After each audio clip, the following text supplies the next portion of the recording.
Bonsoir, frères et sœurs en Christ.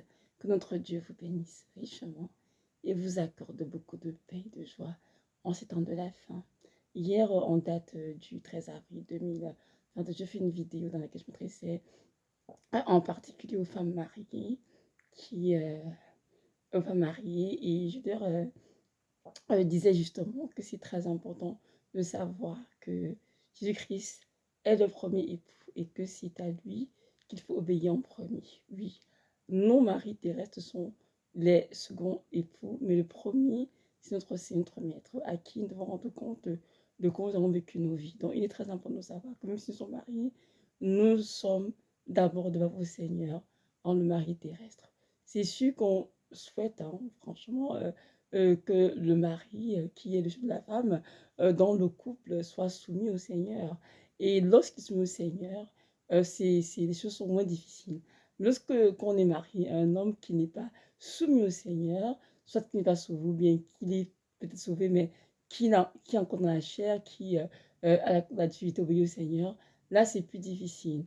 Mais dans tous les cas de figure, c'est très important que nous gardons dans notre esprit que notre premier époux, c'est notre Seigneur de Nazareth qui a tout donné pour nous, qui nous a rachetés à un grand propre de sa propre vie. Et qu'à la fin des temps, c'est lui qui jugera, bien sûr. Aujourd'hui, je vais continuer dans le même lancé en disant ceci. Je vous encourage, à vous, des familles mariées, qui êtes persécutées dans vos couples pour l'amour de la vérité, à continuer de tenir bon. Tenez ferme dans que vous prophéties. Ne laissez pas vos maris vous détourner du chemin du ciel. Ne laissez pas vos maris vous conduire en enfer, tout simplement. Parce qu'il y a beaucoup d'hommes qui, étant influencés par l'ennemi, parce qu'ils ne sont pas complètement soumis à Yahweh, oppressent les épouses en les obligeant vraiment peut-être à s'habiller comme femme du monde, en même temps des objets, vous savez, comme se maquiller, des faux cheveux, le port de parfum, faux ongles, faux cils, etc. Et même d'autres qui empêchent les épouses de se le Seigneur en disant que la femme n'est pas appelée à enseigner ou à servir. Bref, il y a toutes de persécutions dans les mariages. Il y en a qui sont totalement rejetées, méprisées, traitées dédain parce qu'elles ont choisi d'obéir au Seigneur. Je vais vous dire, mes sœurs en Christ, que beaucoup de femmes dans le monde vivent ce que vous vivez. Si vous pensez que vous êtes des seuls, détrompez-vous. Il y en a beaucoup qui vivent cela. Pourquoi? Parce qu'elles ont choisi d'obéir au Seigneur. Elles ont dit oui à la sanctification de l'âme, de l'esprit, du corps. Elles ont dit oui à le ministère. Elles ont dit oui à la vérité. Elles ont dit non aux choses mondaines. Elles ont dit non aux souillures de ce monde. Et pour cela, elles sont maltraitées dans le couple, persécutées, et elles vivent des choses très difficiles. C'est sûr que notre Dieu est un Dieu qui a une l'homme et la femme pour la vie. Quand on se marie, quand on fait les vœux, on dit bien jusqu'à ce que la mort nous sépare. Et si c'est le plan de Dieu depuis l'éternité, notre Dieu est le divorce, c'est certain. Donc, une femme mariée qui qui vient de persécution ne peut pas dire je divorce parce que je suis persécutée, ou bien parce que je suis maltraitée, ou parce que mes droits ne sont pas respectés. Non, pas forcément.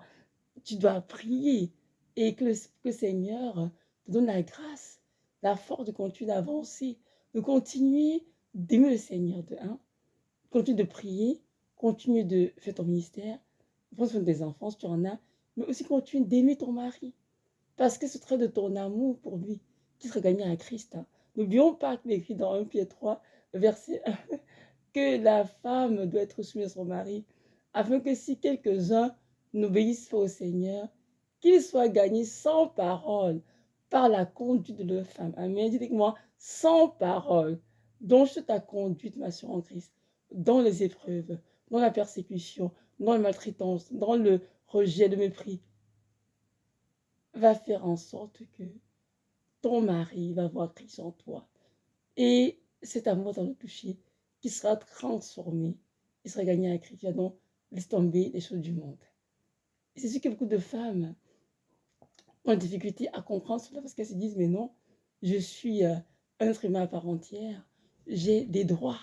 en tant que femmes, nous avons tous avec la montée du féminisme, hein, des femmes autour de droit, mais comprenons bien que les femmes chrétiennes sont appelées à se comporter différemment des femmes du monde. Les femmes du monde, dès qu'elles sont contrariées, dès qu'elles se sentent oppressées ou bien persécutées et que c'est un peu à faire, elles pensent directement au divorce. Elles divorcent, on n'en parle plus, et puis chacun continue sa vie. La femme chrétienne ne va divorcer. Elle est dans son mariage. Le Seigneur dit la parole, quoi? Qu'il a ordonné le mariage. Elle dit que personne ne sait pas ce que Dieu a joint. Et même lorsque les personnes posent la question de savoir si on est en train de refuser sa femme, il a dit au commencement, il n'était pas ainsi. C'est à cause de la dureté de vos cœurs que Moïse a permis la repudiation. Il a dit non, puis dans une verset, il a dit ici, oui, l'homme peut plus la femme pour une seule cause, pour cause d'adultère. Mais il y a des couples dans lesquels il n'y a pas d'adultère. La femme est toujours avec l'homme. La femme est, comme j'ai dit tout à l'heure, à cause de l'obéissance au Seigneur, à cause de sa sanctification, à cause de la vérité, à cause de beaucoup de choses que fait le Seigneur, elle est persécutée. On lui fait certaines choses dont elle a droit, elle est maltraitée, elle est traitée avec mépris, beaucoup de choses. Si on a divorcé, vous dit Seigneur, je veux divorcer parce que je suis persécutée. Je vais m'en aller parce que mon mari me parle mal. Elle va juste prier, continuer d'endurer patiemment, calmement et remettre son esprit au filet créateur. Parce qu'en fait, dans une situation où elle doit juste prier pour que Dieu sauve son mari, pour que Dieu ouvre ses yeux, pour qu'il puisse réaliser que ce qu'il fait n'est pas bien et qu'elle a le droit d'obéir au Seigneur, qui est son premier époux et son Dieu, et que c'est parce qu'elle est mariée qu'elle devient un objet pour lui. Comprenez cela? Et ce n'est pas facile. C'est vraiment de mourir à soi-même. Certainement. Parce que si on a le moi continuellement en avant, ce sera quelque chose de très difficile à vivre. Beaucoup de couples mariés ont fait une vie en enfer. Parce que non, le mariage, parfois c'est forcément si mal que les cœurs sont remplis d'amertume, de ressentiment, de rancœur, qui sont bien sûr des poisons pour nos âmes. Nous devons, nous qui sommes des femmes mariées, vraiment accepter certaines choses qui sont difficiles.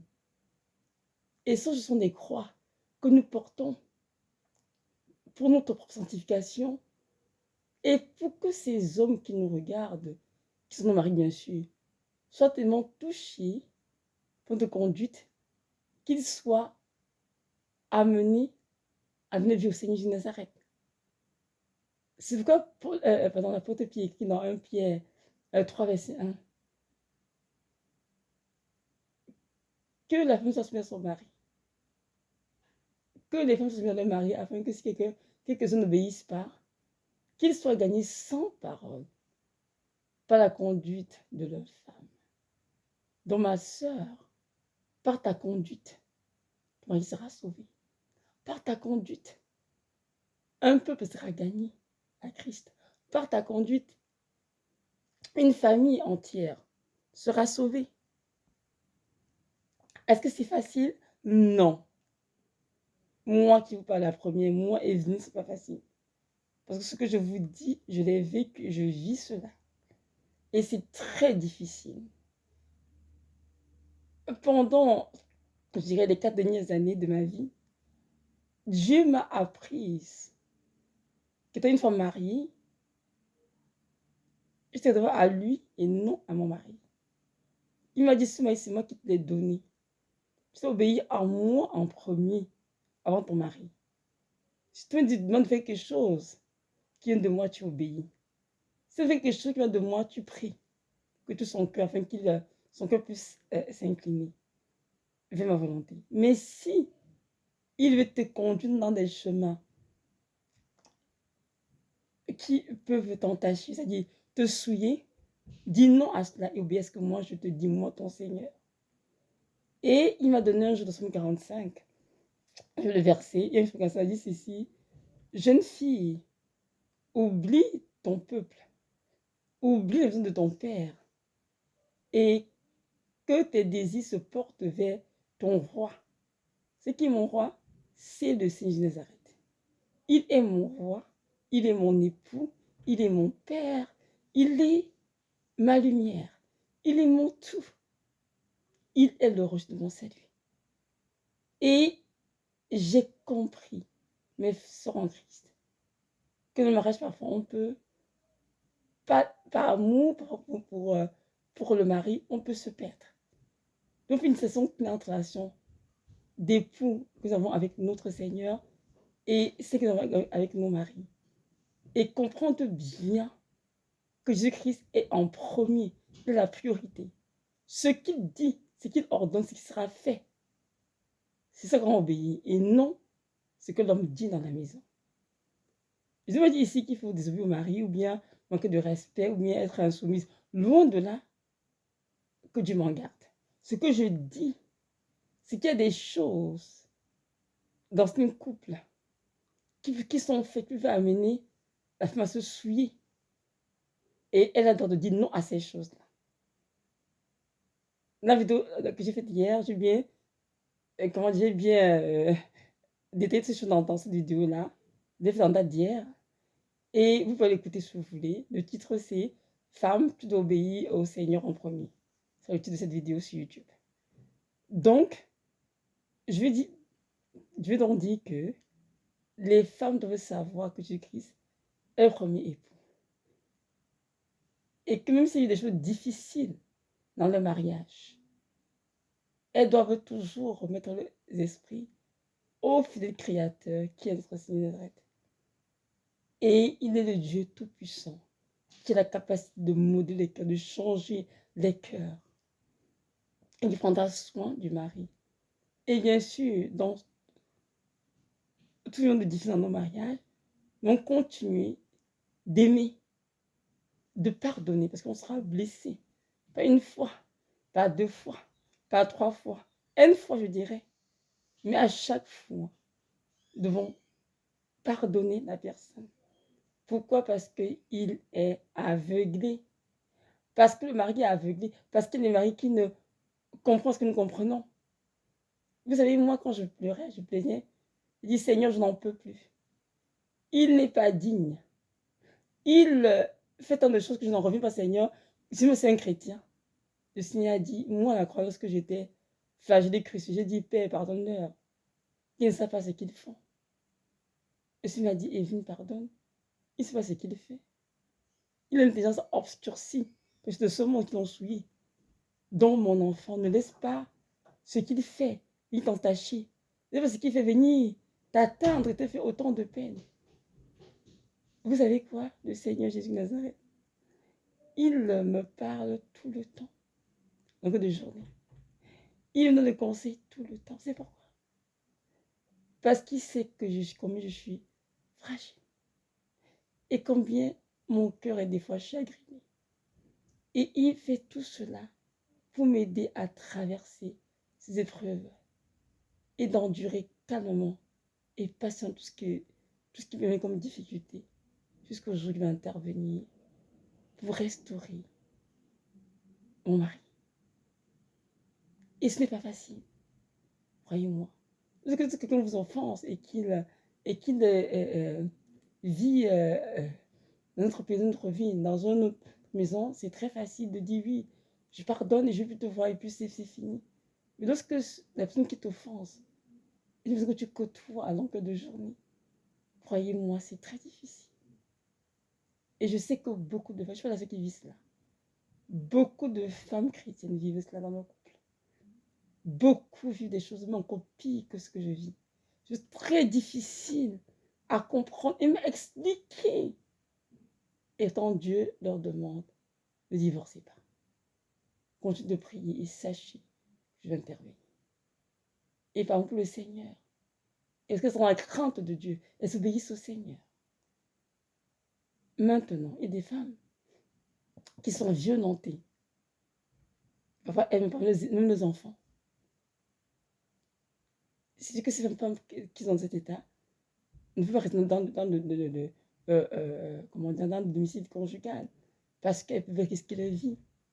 Même qui est battue par son mari, violentée, que ce soit une violence psychologique, une violence physique, absolument chez du refuge ailleurs. Le temps que son mari retrouve ses esprits et qu'il comprenne qu'on ne peut pas frapper son épouse ou frapper ses enfants. C'est très important. Parce qu'il y a beaucoup qui sont restés au nom de l'amour et elles y ont laissé la vie. Elles ont reçu des coups terribles qui les ont conduits à trépas, malheureusement. Donc, il faut que nous ayons le discernement pour savoir qu'est-ce que Dieu attend de nous, quelle est sa volonté dans ce que nous vivons et ce que nous devons faire nous en tant que femmes. Pour celles qui sont juste persécutées, maltraitées, on fait des choses, on fait des tas méprises, etc. Elles peuvent endurer et prier pour que notre Dieu intervienne. Mais pour celles qui sont violentées, elles doivent chercher de l'aide et du refuge ailleurs parce qu'elles peuvent y perdre leur vie. Et mon Dieu ne veut pas que sa fille meure en le temps prévu. Amen. Mais sur en Christ. Vous savez, parfois on dit que la femme est fragile. On est qui dans l'Empire, que c'est un vase fragile. Et c'est vrai, nous sommes vraiment des vases fragiles. Mais aussi en même temps, nous sommes des lionnes pour le Seigneur, croyez-moi. Les femmes sont faites d'une force. Vous savez quoi? Parce que Jésus nous porte tout le temps dans ses bras d'amour. Et il nous réconforte. Et il nous donne vraiment cette grâce face au travers de supporter l'insupportable, d'endurer. Et ceux qui sont parfois, d'après nous, dessus de nos propres forces. Notre Dieu est fidèle peut être avec nous. Alors je nous encourage toutes, nous toutes qui sont dans ces foyers où nous sommes persécutés, maltraités, rejetés, méprisés, que nous puissions vraiment, comment dirais-je, nous appuyer sur notre Seigneur et le laisser nous aimer et que nous puissions l'aimer en retour, lui obéir et continuer d'achever. C'est ce notre chèque, on dit apôtre Paul. Oh oui, mais sœurs en Christ, vous êtes des vraies épouses de Yeshua, celles qui endurent des choses pour le Seigneur, afin que ces hommes qu'il vous a donnés soient sauvés. Et moi aussi qui vous parle, c'est la même chose. Vous savez, c'est très dur. Il y a des jours, je m'assieds, je pleure. Beaucoup. Des jours, je dis, Seigneur, pourquoi permets-tu tout cela? Il me dit toujours, mon enfant, laisse pas ceci être un fardeau pour toi. Mais endure patiemment, calmement. Et sache que je n'interviendrai un temps que je t'ai fixé. Aie du courage, dans ton cœur, dans la pureté, et avance. Continue d'enseigner, continue d'enseigner les enfants, mais surtout continue d'aider ton mari. Parce que c'est un test, oui. Tu dois aimer celui qui te hait. Tu dois aimer celui qui te fait de la peine. Car ce que dit ma parole, et c'est vrai, mes soeurs en Christ, décrit dans, je crois que c'est dans le livre de Matthieu 5, verset 43-48, Dieu nous exhorte, aimez vos ennemis, bénissez ceux qui vous maudissent, priez pour ceux qui vous persécutent, vous maltraitent. Amen. Donc nous sommes appelés à faire cela. Et si tu as mis la faim, donne-lui à manger. Donc même si tu es persuadé, fais à manger. Serre ton mari convenablement. Continue de le respecter. Sois insolente envers lui, non. Sois poli, sois humble, sois effacé. Et continue de prier, Yahweh, de crier, de dire Seigneur, souviens-toi de moi. Souviens-toi des larmes que j'ai versées. Et n'oublions jamais, mes sœurs en Christ, que nos larmes versées sont écrites dans un livre au ciel. Oui, oh oui, aussi une chambre dans laquelle il y a plein de livres. Et il y a aussi des bouteilles qui contiennent des larmes. Larmes que Jésus a recueillies pour chaque année lorsqu'elle pleurait en devant la prière. Et lorsqu'on prend une goutte de ces larmes et qu'on met sur une feuille, c'est l'histoire où la prière qui avait été élevée est écrite tout de suite sur la feuille au complet. Donc, sachant que nos, nos larmes sont recueillies dans des outres, comme il est écrit dans la parole. C'est écrit, hein, dans le psaume, je crois, dans le psaume, attendez, je vais regarder avec vous, dans le psaume 56. Dans le psaume 56, c'est écrit. Et le Seigneur, il atteste là. Et moi, comment j'ai su, vu que ce verset, c'est quand j'ai écouté une sœur en Christ qui avait visité le ciel et l'enfer. Et elle a posé cette chambre pour laquelle elle vit au ciel. Et que dans cette chambre-là, justement, il y avait ça remplit de beaucoup de bouteilles. Chaque était gravé le nom de la personne à qui apportait des larmes. Et lorsqu'on prenait cette bouteille et qu'on ouvrait, qu'on mettait une goutte sur, sur une feuille, la prière est dévée ce jour-là, s'écrivait d'elle-même. Et on peut voir cela. Non, je vois le psaume 56, je vais lire ça avec vous pour qu'on. Oui, pour que nous puissions vraiment voir que ce que je dis est vraiment très, très biblique et tout. Le Seigneur, voilà, c'est ça, ce psaume 56, verset 9 à 10 ici. Psaume 56, verset 9 dit ceci. Tu comptes mes allées et venues, recueille mes larmes dans tes outres. Ne sont-elles pas écrites dans ton livre? Amen. Recueille mes larmes dans tes outres. Ne sont-elles pas écrites dans ton livre? Dans le Seigneur, mes sœurs en Christ, recueille nos larmes versées.